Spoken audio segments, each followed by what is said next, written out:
Welcome to Jas simple cooking. இன்றைக்கி நாம் ஆட்டு நுரையீரல் குழம்பு எப்படி பண்ணுறதுன்னு பார்க்கலாம். அதுக்காக நான் இங்கே ஆட்டு நுரையீரல் எடுத்திருக்கேன். இது கிட்டத்தட்ட 250 கிராம் இருக்கும். இது இப்போது சின்ன சின்ன பீஸாக கட் பண்ணி வச்சுக்கலாம். இப்போ கட் பண்ணி வச்சாச்சு. இதை நல்லா க்ளீன் பண்ணுறதுக்காக நான் இங்கே வெந்நீர் எடுத்திருக்கேன். அதில் நம்ம நறுக்கி வச்சுருக்கிற ஆட்டு நுரையீரலை சேர்த்து நல்லா கலந்து விட்டுக்கலாம்.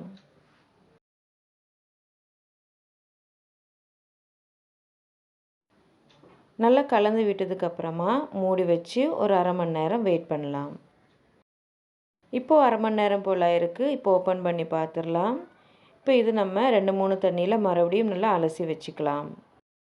நல்லா அலசி வச்சதுக்கப்புறமா இதை ஒரு குக்கரில் சேர்த்துடலாம். அதுக்கப்புறமா ஒரு வெங்காயம் சின்னதாக கட் பண்ணி சேர்த்துக்கலாம். அரை ஸ்பூன் இஞ்சி பூண்டு விழுது,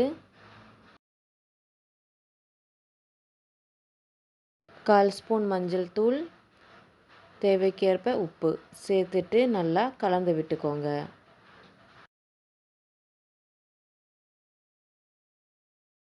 நல்லா கலந்து விட்டதுக்கப்புறமா இப்போ இதில் தேவைக்கேற்ப தண்ணி சேர்த்துக்கலாம். சேர்த்துட்டு நல்லா கலந்து விட்டுக்கலாம். இப்போது குக்கரை மூடி ஒரு 5-6 விசில் வர வரைக்கும் வெயிட் பண்ணலாம். ஃப்ளேமை மிதமான சூடில் வச்சுக்கோங்க.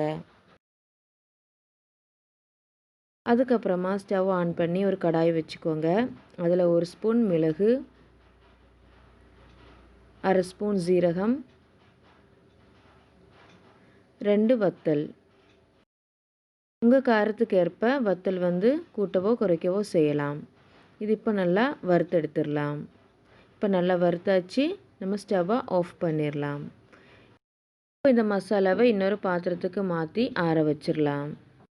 இந்த மசாலா எல்லாம் நல்லா ஆறுனதுக்கப்புறமா ஒரு மிக்ஸி ஜாரில் சேர்த்து நல்லா பவுட்ரு பண்ணி வச்சிடலாம். இப்போ நல்லா பவுட்ரு பண்ணியாச்சு. இந்த மாதிரி நல்லா அரைச்சி எடுத்துக்கோங்க.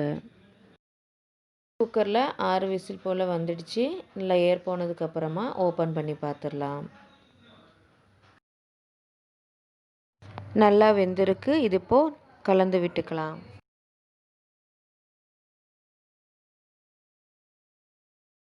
இது இப்போது சைடில் எடுத்து வச்சிடலாம்.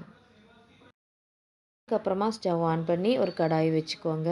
அதில் 4 ஸ்பூன் போல் எண்ணெய் சேர்த்துக்கோங்க. எண்ணெய் சூடானதும் இதில் ஒரு மீடியம் சைஸ் வெங்காயம் சின்னதாக கட் பண்ணி சேர்த்துக்கலாம். கூடவே கருவேப்பிலையும் சேர்த்துக்கோங்க. சேர்த்துட்டு வெங்காயம் நல்லா வதங்கி வர வரைக்கும் வதக்கிடலாம். வெங்காயம் நல்லா வதங்கினதுக்கப்புறமா இப்போ இதில் அரை ஸ்பூன் இஞ்சி பூண்டு விழுது சேர்த்துடலாம்.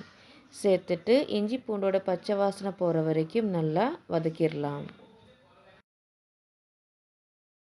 இப்போ இஞ்சி பூண்டோட பச்சை வாசனை போயிடுச்சு. இப்போ இதில் அரை ஸ்பூன் காஷ்மீரி சில்லி பவுடர், அரை ஸ்பூன் மல்லித்தூள், அரை ஸ்பூன் கரம் மசாலா, 1/4 ஸ்பூன் மஞ்சள் தூள் சேர்த்துட்டு நல்லா கலந்து விட்டுக்கலாம். மசாலாவோட பச்சை வாசனை போகிற வரைக்கும் நல்லா வதக்கிடலாம். 1 நிமிஷம் நல்லா வதக்குனதுக்கப்புறமா நம்ம வறுத்து பவுட்ரு பண்ணி வச்சுருந்த மசாலாவை இதில் சேர்த்துடலாம். சேர்த்துட்டு நல்லா கலந்து விட்டுக்கலாம்.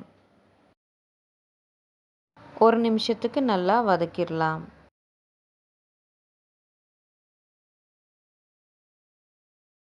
இப்போது 1 நிமிஷத்துக்கு அப்புறமா நம்ம இதில் தக்காளி விழுது சேர்த்துடலாம். நான் இங்கே ஒரு தக்காளி மிக்ஸி ஜாரில் அரைச்சி சேர்த்துருக்கேன். சேர்த்துட்டு நல்லா கலந்து விட்டுக்கலாம். இப்போ இதில் தேவைக்கேற்ப உப்பு சேர்த்துக்கலாம். சேர்த்துட்டு நல்லா கலந்து விட்டுக்கோங்க.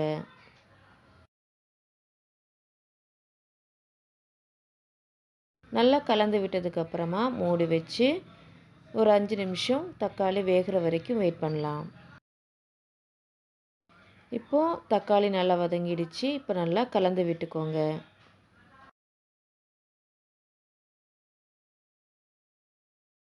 நல்லா கலந்து விட்டதுக்கப்புறமா நம்ம வேக வச்ச ஆட்டு நுரையீரலை சேர்த்துடலாம்.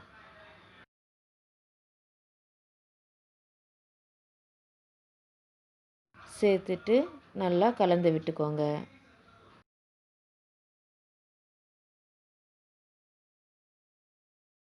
இப்போ மூடி வச்சு ஒரு 10 நிமிஷம் வேக விடலாம்.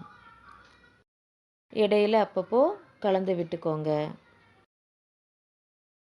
இப்போ 10 நிமிஷம் போல் ஆயிருக்கு. இப்போ ஓப்பன் பண்ணி பார்த்துடலாம்.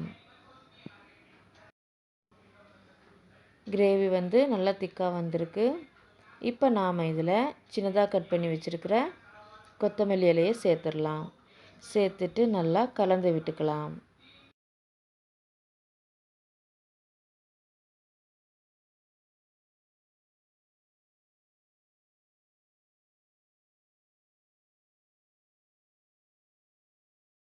நல்லா கலந்து விட்டதுக்கப்புறமா இப்போ நம்ம ஸ்டவ்வை ஆஃப் பண்ணிடலாம். அவ்வளோதான், நம்ம ஆட்டு நுரையீரல் குழம்பு ரெடி ஆயிட்டு. இந்த வீடியோ உங்களுக்கு பிடிச்சிருந்தா லைக் பண்ணுங்கள், ஷேர் பண்ணுங்கள், மறக்காமல் சப்ஸ்கிரைப் பண்ணுங்கள். தேங்க்ஸ் ஃபார் வாட்சிங்.